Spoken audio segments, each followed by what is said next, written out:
capítulo de número 4,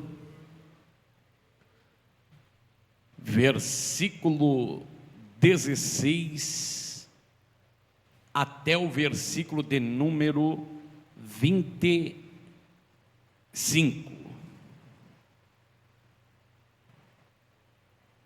Glória a Deus. Romanos capítulo 4, versículo 16 até o versículo de número 25. Eu não sei se os irmãos vão conseguir reproduzir aqui no telão, vai? Vão? Ou não? Eu vou ler os versículos pares e toda a igreja junta os versículos ímpares. Amém?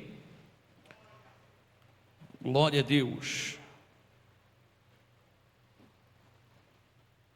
Louvado seja o nome do Senhor.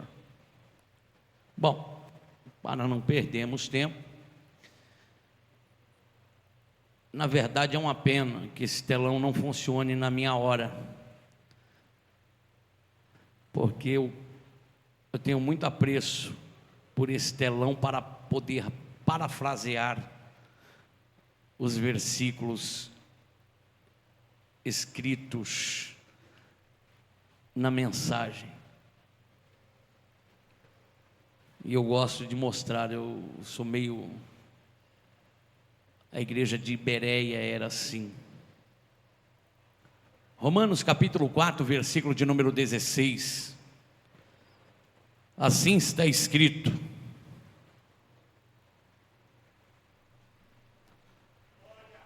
portanto, é pela fé, para que seja segundo a graça, a fim de que a promessa seja firme a toda a posteridade, não somente a que é da lei, mas também a que é da fé de Abraão, o qual é pai de todos nós. Versículo de número 17, toda a igreja.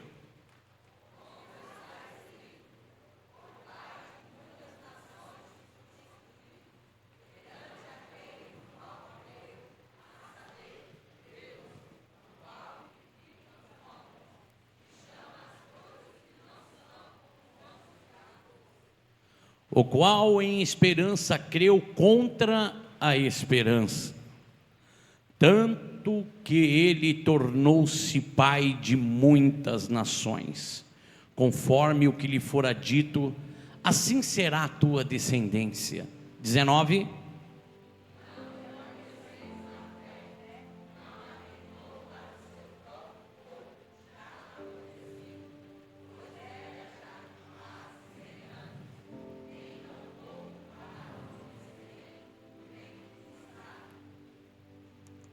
E não duvidou da promessa de Deus por incredulidade, mas foi fortificado na fé, dando glória a Deus. 21.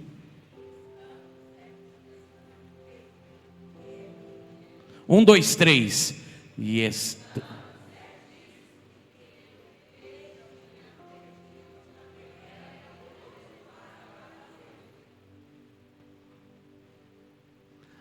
Assim isso lhe foi também imputado como justiça. Versículo 23.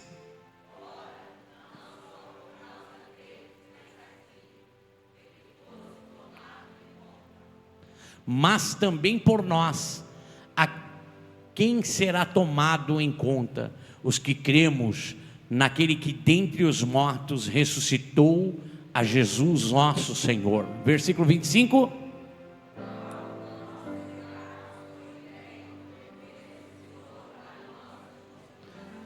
O versículo de número 18, vamos parafrasear o 18 todo junto no 3, 1, 2, 3.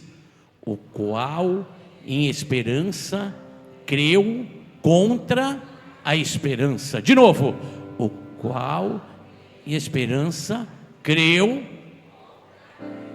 Novamente, o qual em esperança creu contra a esperança, tanto que ele tornou-se pai de muitas nações, conforme o que lhe fora dito, assim será a tua descendência.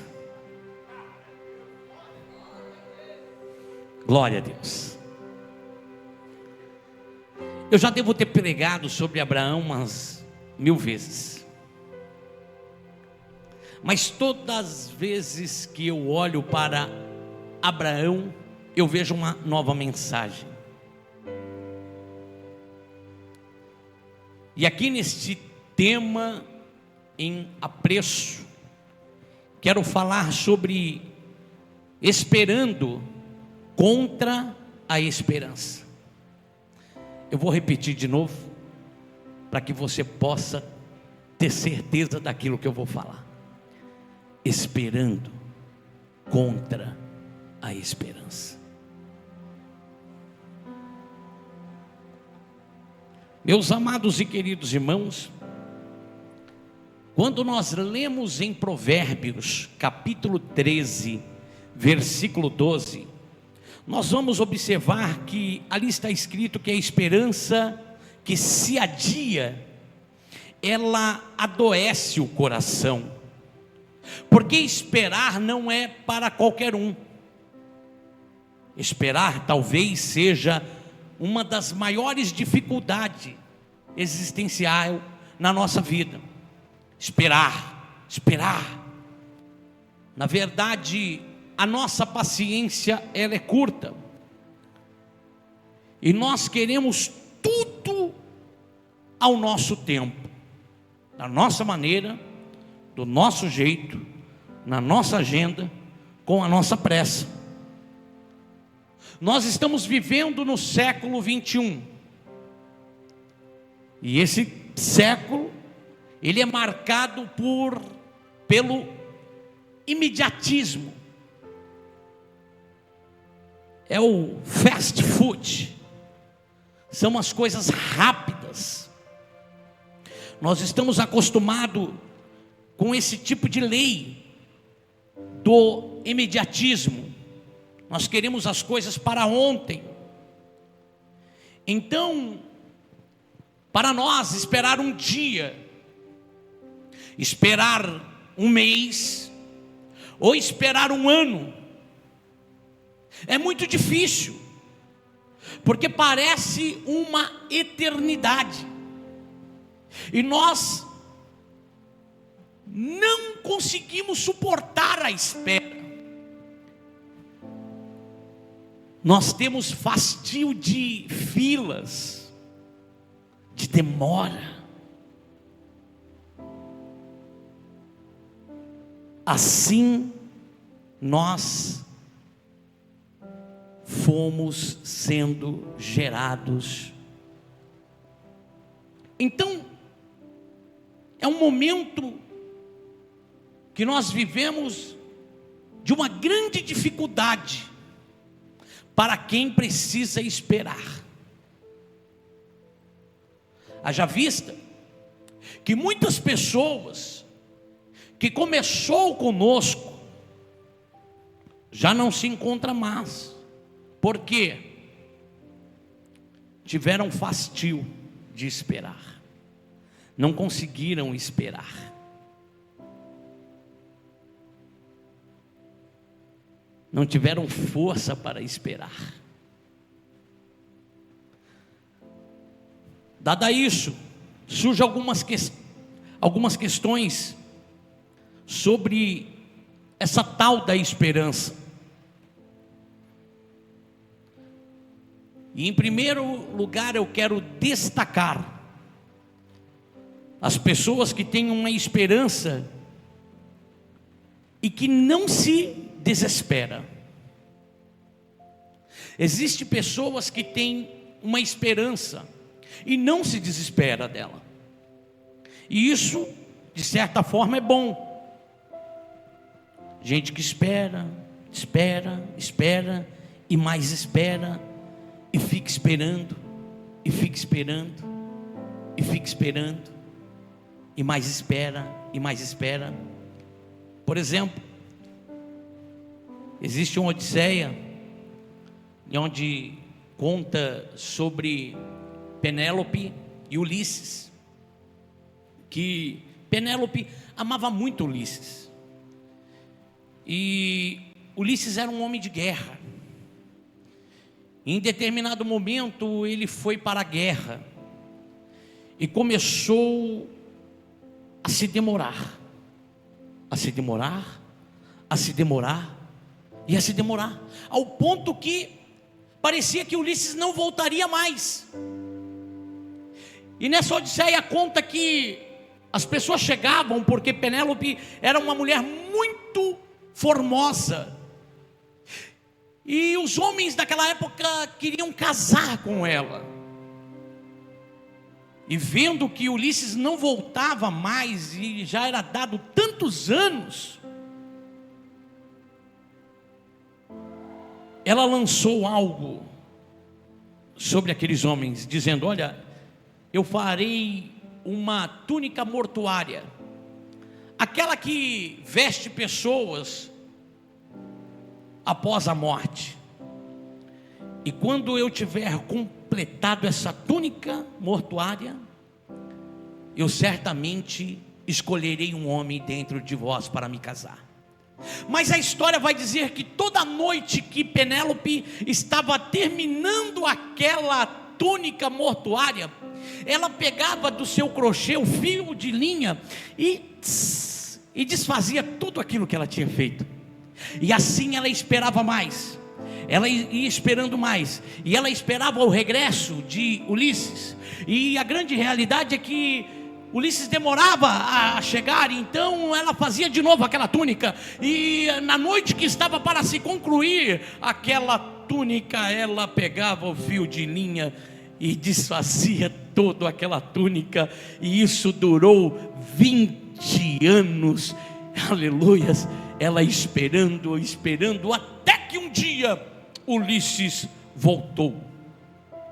Mas Ulisses tinha dúvida se Penélope ainda o amava, haja vista que havia muitos pretendentes dentro daquele palácio para se casar com Penélope.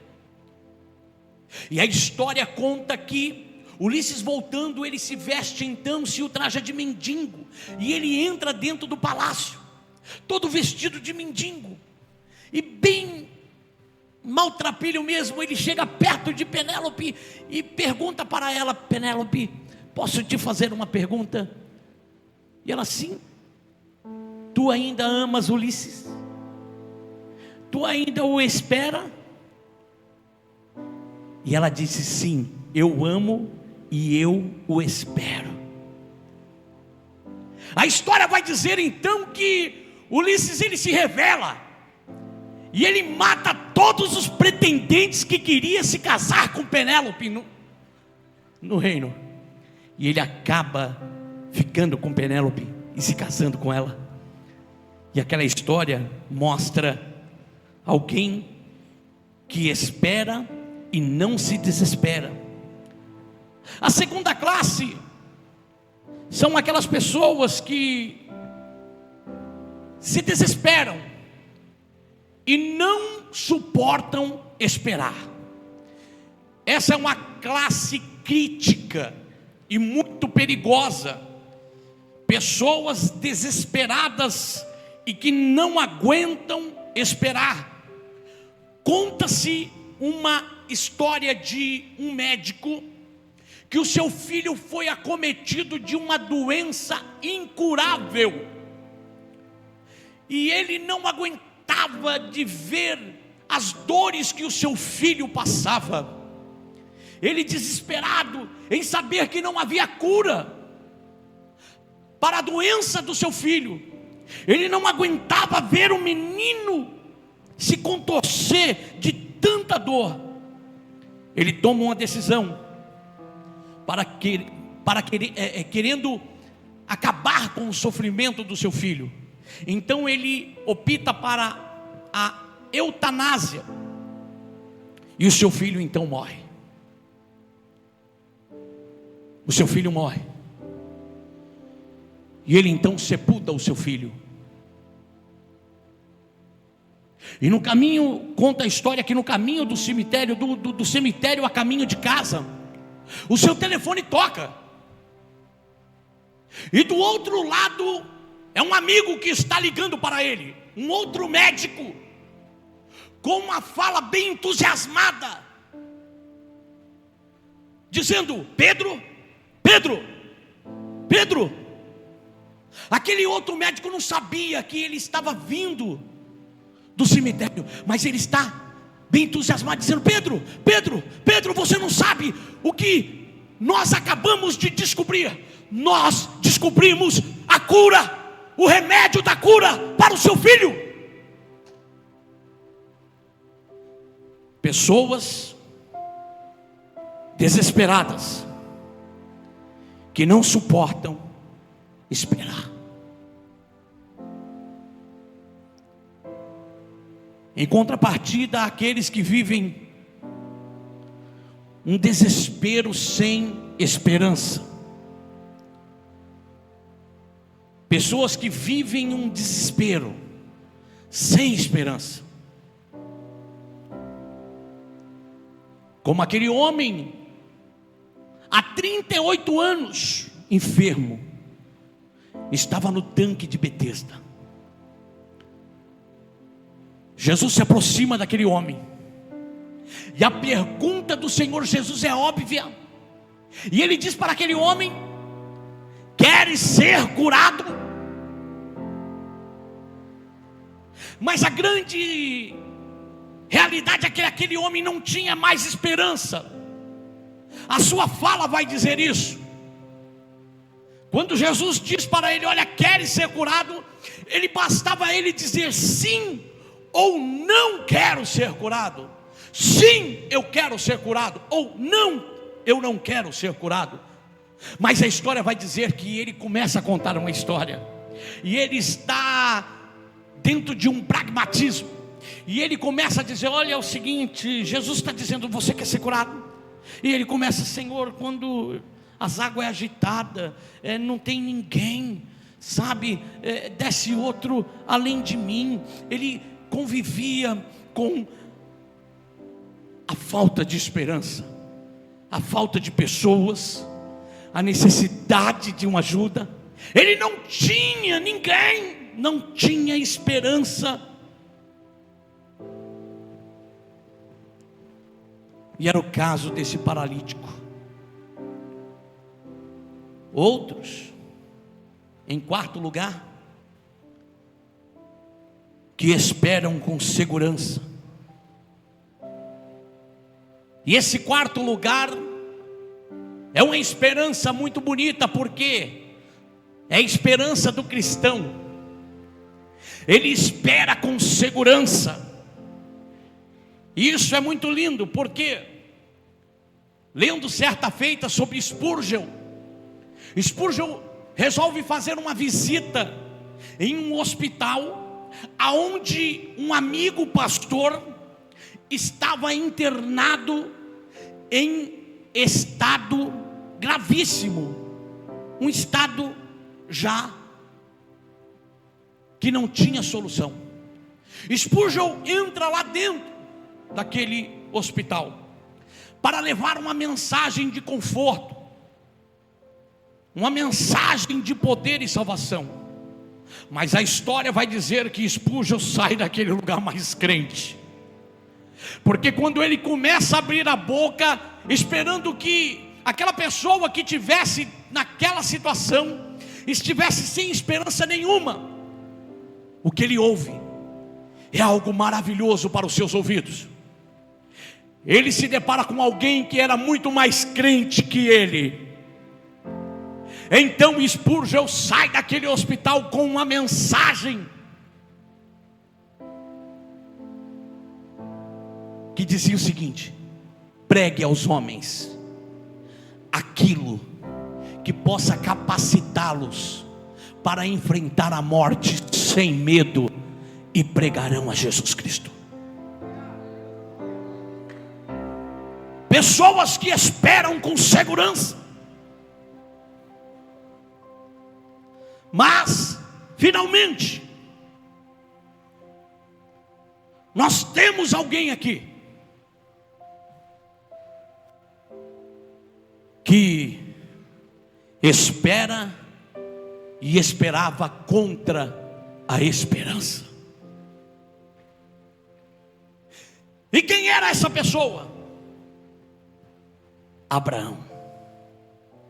Abraão esperou contra a esperança. Versículo 19. Romanos 4, 19.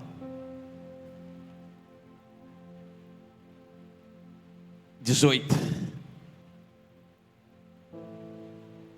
O qual em esperança creu contra a esperança. O que é isso? O qual em esperança creu contra a esperança.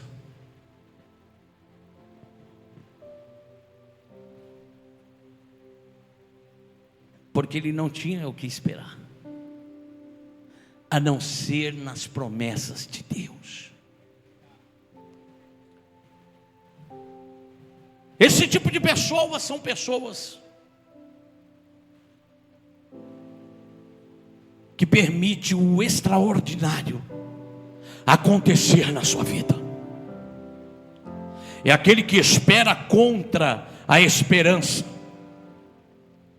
Pastor, pode ter pessoas aqui nesta noite? Sim. Podemos ter pessoas nesta noite esperando contra a esperança. A história de Abraão vai dizer que Deus promete que ele seria pai de uma grande nação. O nome Abrão dá esse significado, pai de uma grande nação. Mas o contexto histórico está dizendo que Abraão, um homem velho, amortecido. Essa palavra amortecido significa que ele estava um passo para a morte, ou morrendo, ou um fiasco de esperança. E Deus faz uma promessa para um homem com um fiasco de esperança. Deus olha para este homem e faz uma promessa: Abraão, você será o pai de uma grande nação. Olha para esse irmão que está do seu lado e diga para ele: isso daqui é uma fala muito profética. Olha para ele com uma cara de profeta, com uma voz de profeta, e diz assim para ele: ainda que as coisas pareçam tudo ao contrário daquilo que é para ser, Deus continua lá no seu trono. Deus olha para Abraão e resolve dobrar a aposta, porque Deus chama Abraão para ser pai de uma grande nação. Só que agora o Senhor olha para ele e renova a promessa, dizendo: não chamará mais Abrão, mas chamará Abraão, que significa não somente pai de uma grande nação, mas Abraão significa pai de muitas nações.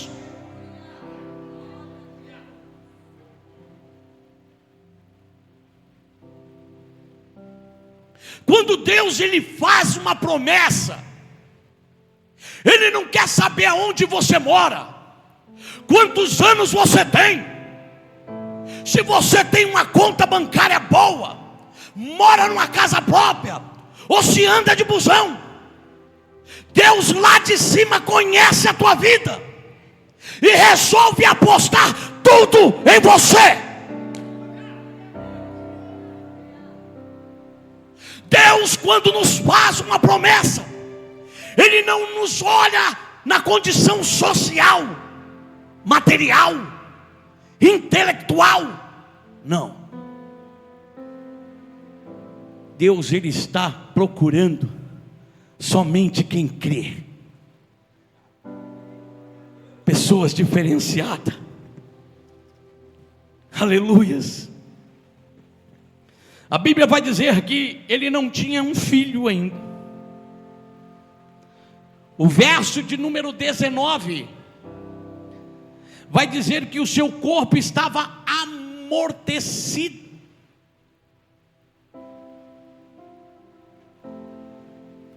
O seu corpo estava amortecido, pois já era de quase 100 anos. E não obstante ele estar nessa situação, a sua adjuntora, nem tampouco para o amortecimento do ventre de Sara. O ventre de Sara estava amortecido.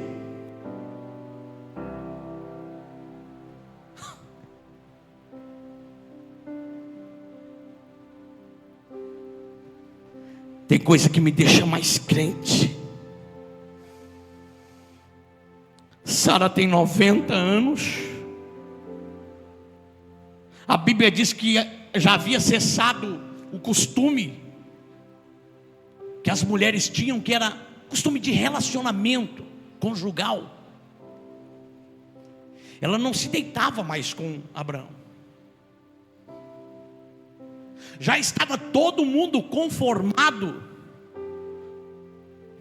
que não haveria descendentes para Abraão, até que Deus aparece na história.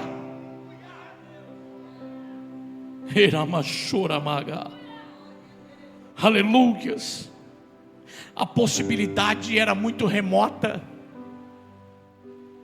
não havia esperança. Era uma, versículo 18, era uma esperança contra a esperança.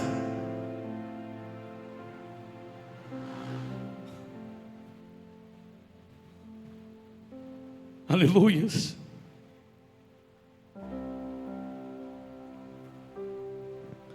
Mas o texto vai dizer que ele creu contra a esperança.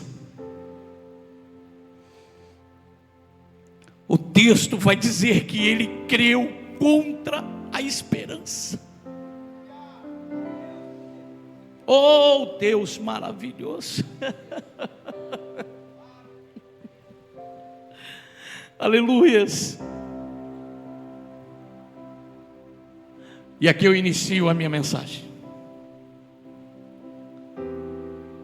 para lhe dizer que só pode esperar contra a esperança aquele que crê em um Deus do impossível.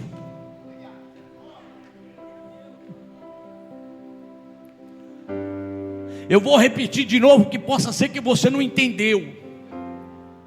Só consegue esperar contra a esperança quem crê em um Deus que faz coisas impossíveis.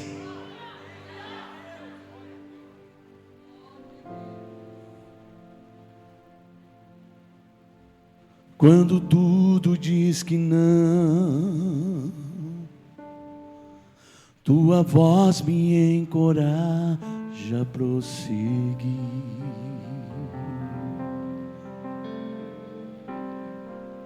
Quando tudo diz que não, parece que o mar, pois eu sei que não estou só. Eu sei que não és, e o que dizem sobre mim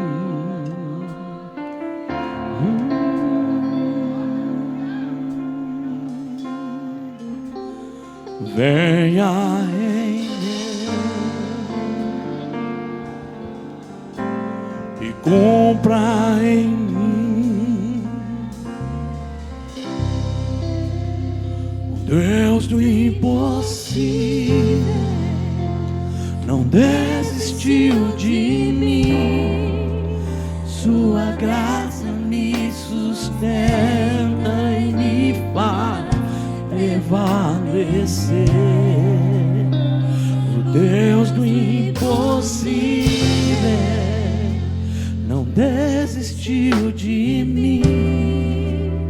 Tua destra me sustenta e me faz prevalecer. O Deus do impossível.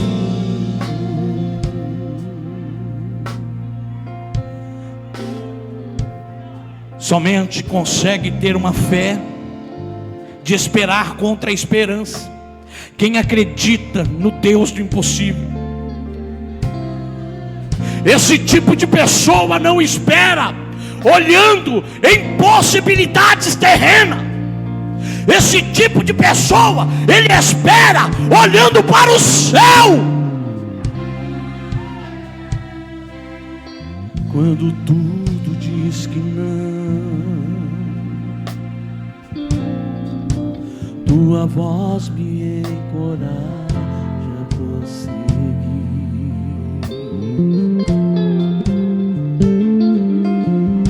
Quando tudo diz que não,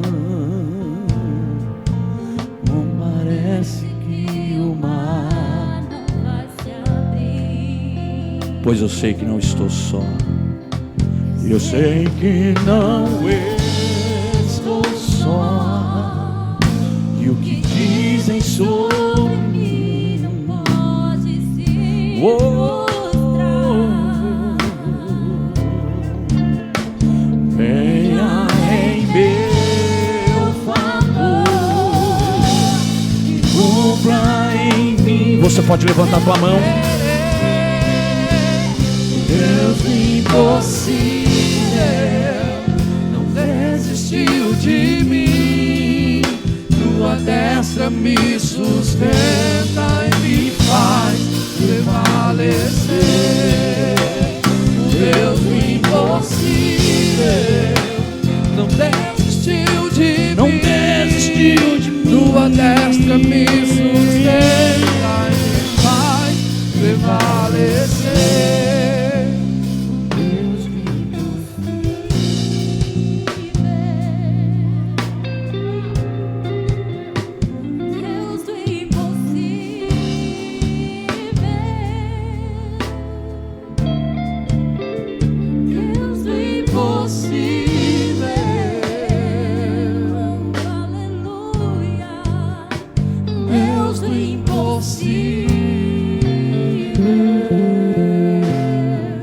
A história vai dizer que ele espera olhando para o céu,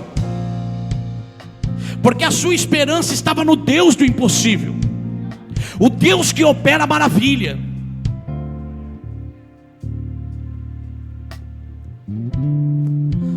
Aos 75 anos ele começa a sua jornada com Deus.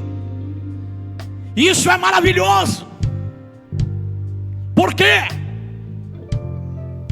Porque aos 75 anos é a hora que muitas pessoas já estão dependurando a sua chuteira,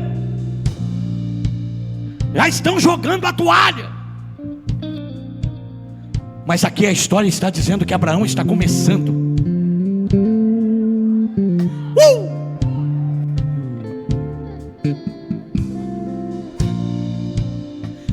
O que eu quero dizer nesta noite é para aquele que crê no Deus do impossível. Não haverá barreiras, não existe idade, não existe condição social, não existe crise econômica, não existe crise governamental, não existe crise política, não existe esterilidade, aleluia, para atrapalhar quando Deus quer fazer algo na vida de quem resolve crer neste Deus do impossível.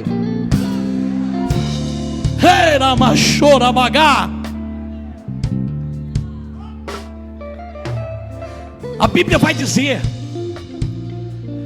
no livro do profeta Joel, no capítulo de número 2, no versículo de número 28, Joel capítulo 2, versículo de número 28. Olha o que está escrito. Vem comigo, igreja. E há de ser que depois derramarei o meu espírito sobre toda a carne, e vossos filhos e vossas filhas profetizarão. E lá vem ele: vossos velhos terão sonhos. Você não entendeu coisa nenhuma. Eu vou explicar esse negócio. A pessoa idosa, a pessoa que está avançada de dias, ela não está sonhando mais. Ela está vivendo sonhos. Ela já sonhou um dia. Isso é uma regra.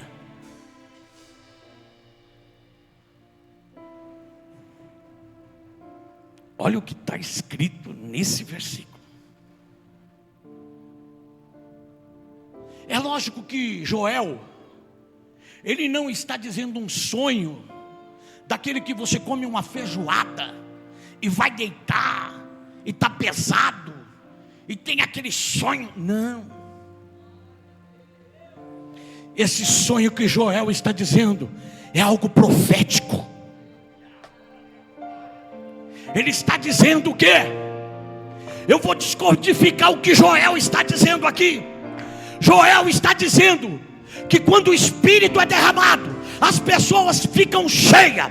E quando pega um ancião cheio do Espírito Santo, pode ter 75, 80, 100 anos, não interessa a idade. Se ele tiver cheio do Espírito Santo, ele ainda estará sonhando, sonhando, sonhando, projetando, arquitetando. Alabachora macando orebaragás.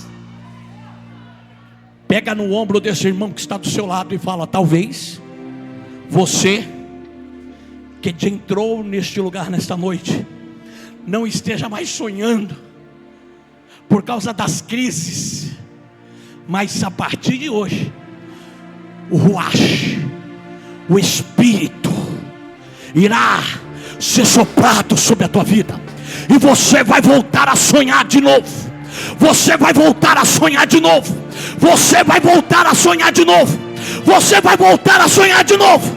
Você vai voltar a sonhar de novo. O Espírito Santo de Deus irá te encher, encher, encher, encher, encher, encher, encher, e você vai voltar a sonhar de novo.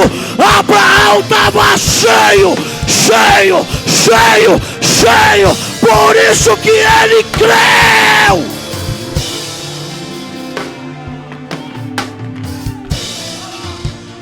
Me submerge na sua mão, me traz à tona pra respirar, me faz andar sobre as águas, porque tu és o Deus. Tu és o Deus da minha salvação, és o meu dono, minha paixão, minha canção e o meu louvor.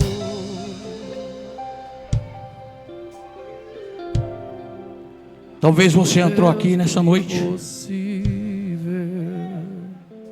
final de ano,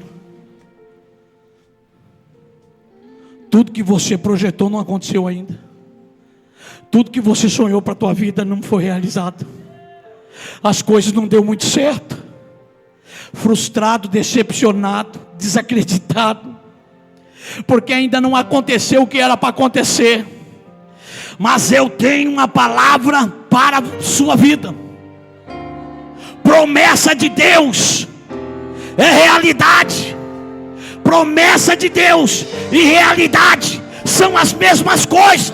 Se Deus prometeu, descansa, vai dormir tranquilo, porque aquele que fez a promessa é fiel, e no tempo dele as coisas irão acontecer. Pode passar um dia, pode passar um mês, pode passar um ano, pode passar 2 anos, pode passar o tempo que for necessário passar. De Deus, firmes são as suas promessas. Promessa e realidade é a mesma coisa. Ele é o Deus Todo-Poderoso. Era machura candará.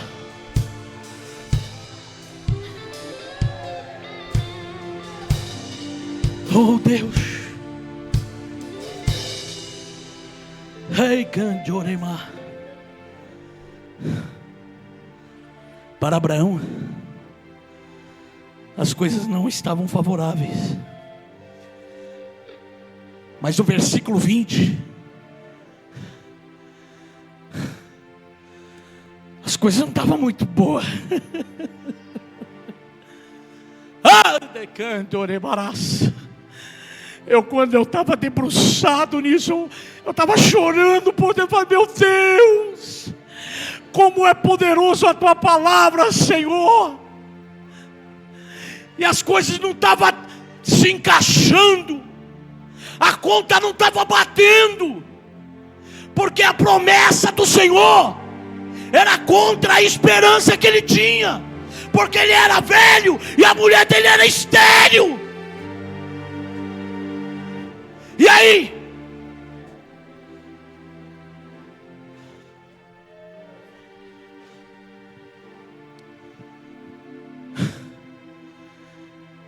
A Bíblia vai dizer,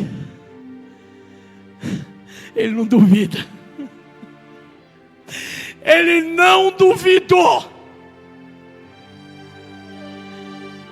ele não duvidou.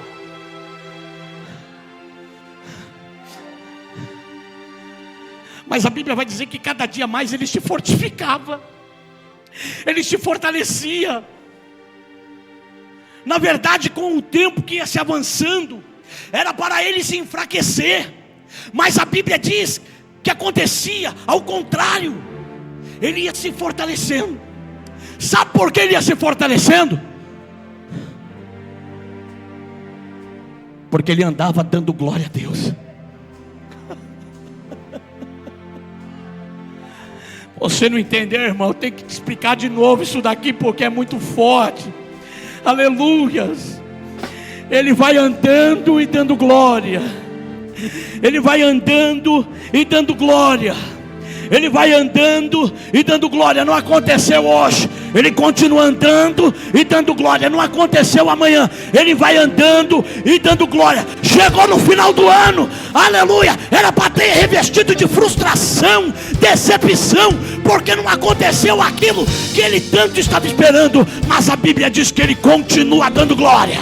As coisas ainda, ele olhava para a cara de Sara e olhava, não está ainda, não está, aleluia, mas é glória a Deus. Eu creio no Deus da promessa. Eu creio no Deus do impossível. Se Deus prometeu, eu creio. O versículo 21, a Bíblia vai dizer que estando ele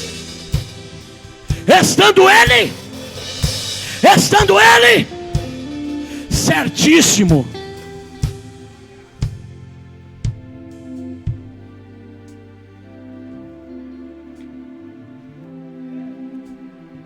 poderia estar escrito somente certo, mas o escritor faz questão de parafrasear isso e dar um ímpeto maior nessa crença de Abraão. Então, certo das promessas para Abraão era muito pouco. Para quem olhava para Abraão falava, certo está pouco. Na verdade ele está certíssimo. Ele não tinha dúvida nenhuma de que o que ele tinha prometido também era poderoso para fazer.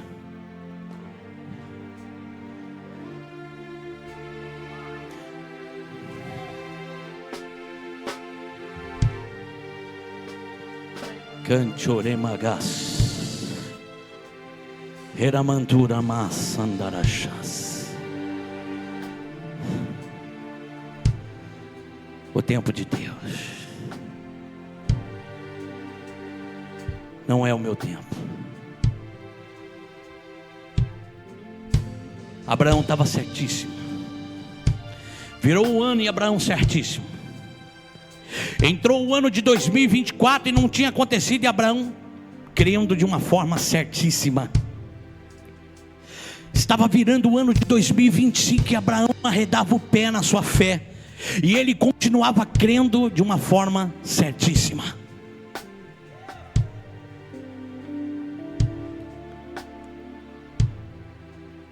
Salomão, em Eclesiastes capítulo 11 versículo 4, vai dizer que aquele que olha para o vento, ele não semeia. Aquele que espera momentos favoráveis para fazer algo, nunca fará. Qual que era o segredo de Abraão? Ele andava olhando para cima. Ele andava olhando para cima. Quem olha para baixo se frustra.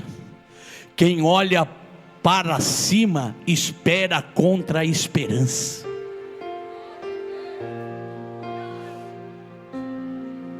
Os Salmos de número 126, no verso de número 6, vai dizer que não basta apenas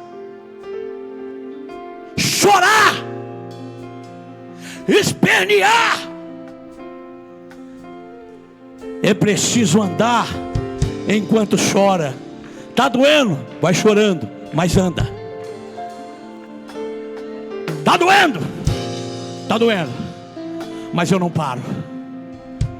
Aquele que sai andando, aquele que leva a preciosa semente andando e chorando, andando e chorando, andando e chorando, chorando e andando, chorando e andando. Ele voltará com seus molhos, ele voltará com seus feixes, com júbilo, com alegria. Talvez esteja sofrendo, talvez esteja te machucando, mas o segredo disso está chorando, mas continua, não reda o teu pé. Está machucando, aguenta firme, não reda o pé. Deus não cumpre promessa na vida de desobediente.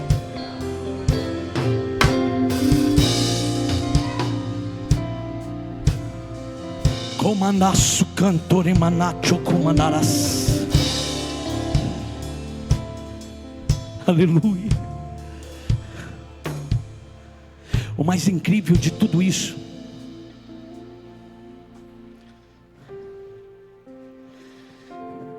é que Deus concede o filho a Abraão. E Abraão tem um mimo com aquele menino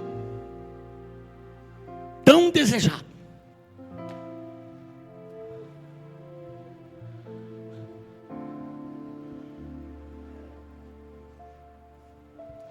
Você sabe que Sara duvidou inúmeras vezes.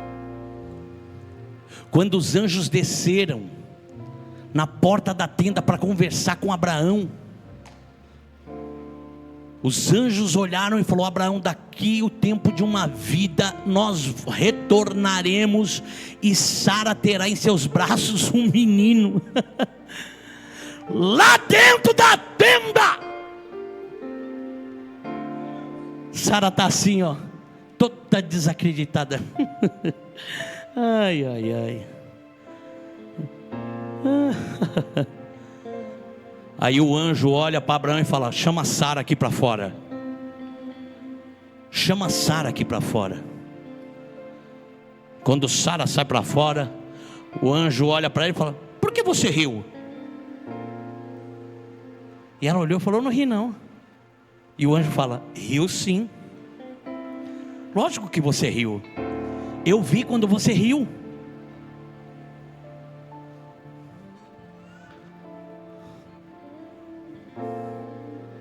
O Senhor dá um nome para aquela criança que haveria de nascer. mediante aquele ato de Sara, para que ela nunca mais duvidasse de um Deus que chama à existência as coisas que não existem.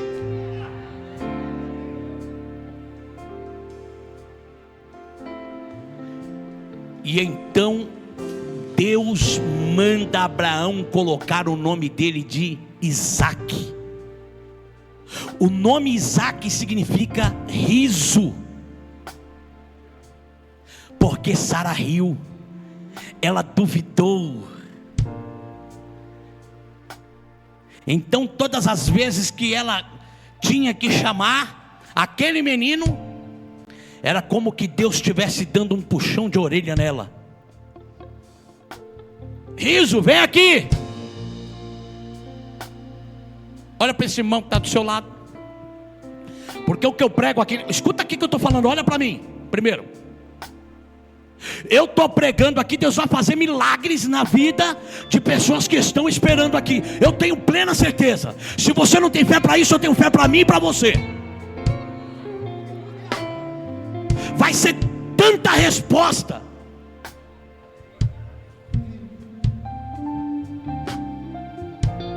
Mas tem uma coisa: se você não crer, Deus certamente vai marcar esse momento na sua vida, da sua falta de fé, do seu deboche. Porque é inadmissível alguém vir a um culto como esse e adorar poderoso e não sair com a resposta na palma das suas mãos.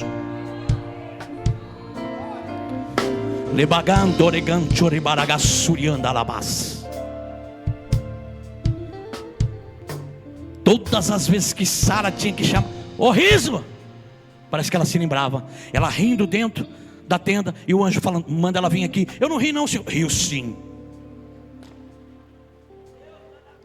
Não, não duvidei não. Duvidou sim. Eu não queria. Queria sim.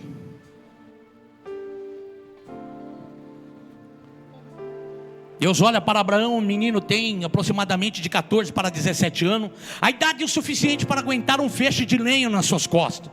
E agora a grande realidade é que Deus lança uma palavra sobre Abraão e fala: pega Isaque, o teu único filho, e leva ele para um monte que eu vou te mostrar, e lá você vai sacrificar esse filho a mim. Parecia que Deus era contra Deus, porque o Deus que tinha prometido agora parecia que estava desprometendo. Mas a Bíblia vai dizer que Abraão continua crendo.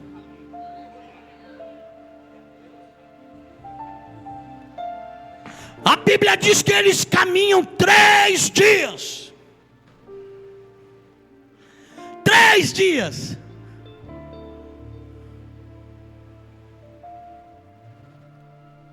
A Bíblia vai dizer que creu Abraão no Senhor e isso foi imputado por justiça. Você sabe o que significa isso?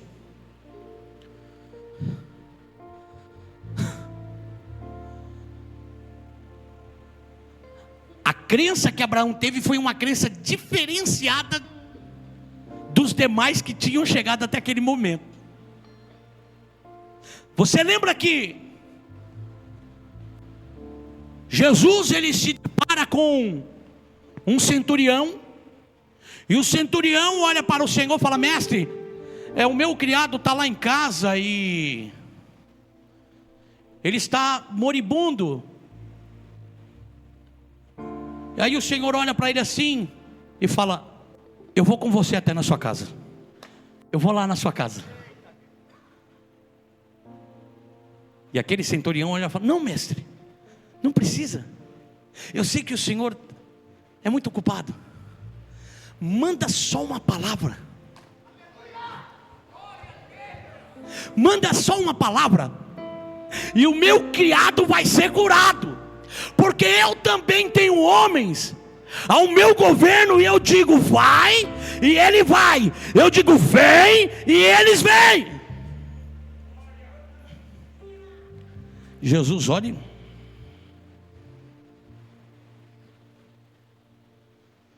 Jesus pega aquele exemplo, chega nos discípulos e fala: olha, vocês viram esse negócio aqui? Pois eu vos digo que nem em todo Israel achei uma fé como essa.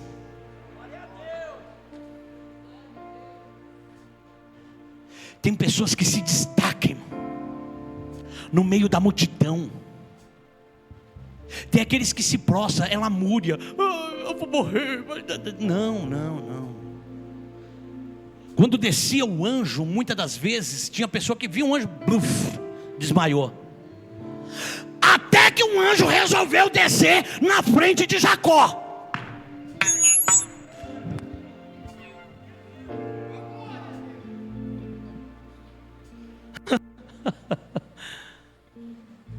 Porque desceu na frente de João. João caiu como morto. Desceu para Gideão. Gideão já pensou que era o inimigo, vou morrer agora. Mas quando desceu para Jacó, Jacó olhou assim.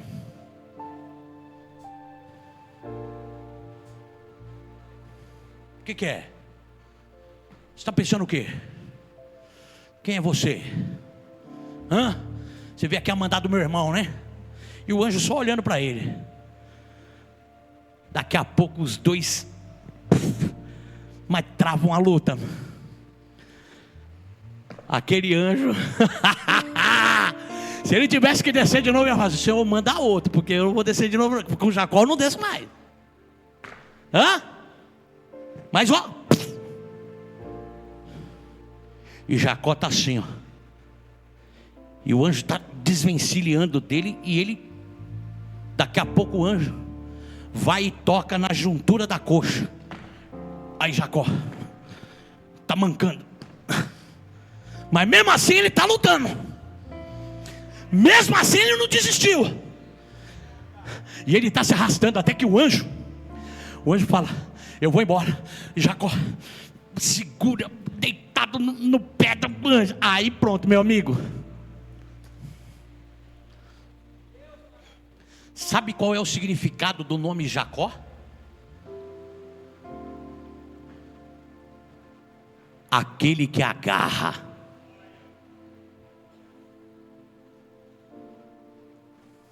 Ele já tinha nascido para isso. No ventre de Rebeca,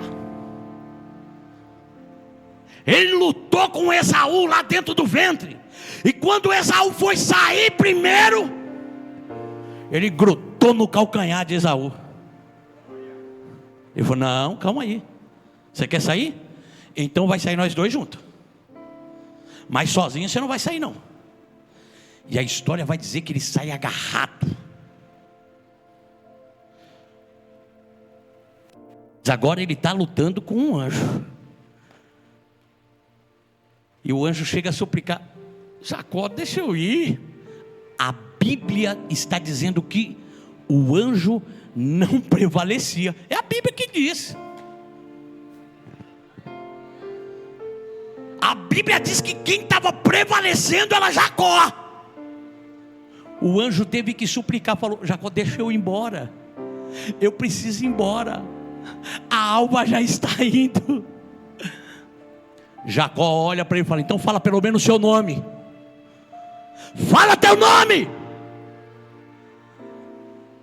Aí ele olha para Jacó e fala: por que pergunta meu nome? Que é maravilhoso. Vem aqui, Edson, Tiago. Mas Jacó está todo quebrado. O anjo tocou na juntura da coxa. Até hoje a Bíblia vai dizer que os filhos de Israel não comem o nervo da coxa do cordeiro, em respeito a Jacó. Eles vão comer no cordeirinho. Quando chega perto do nervo, ele se lembra do quê? Jacó segurando no pé do anjo. Não vai, não vai, não vai. Quando o anjo viu, ele falou: eu não vou te largar enquanto você não me abençoar. O anjo olha para ele e fala assim: ó, tá bom, a partir de hoje não se chamará mais Jacó, mas se chamará Israel, porque como príncipe lutaste com Deus e prevaleceste.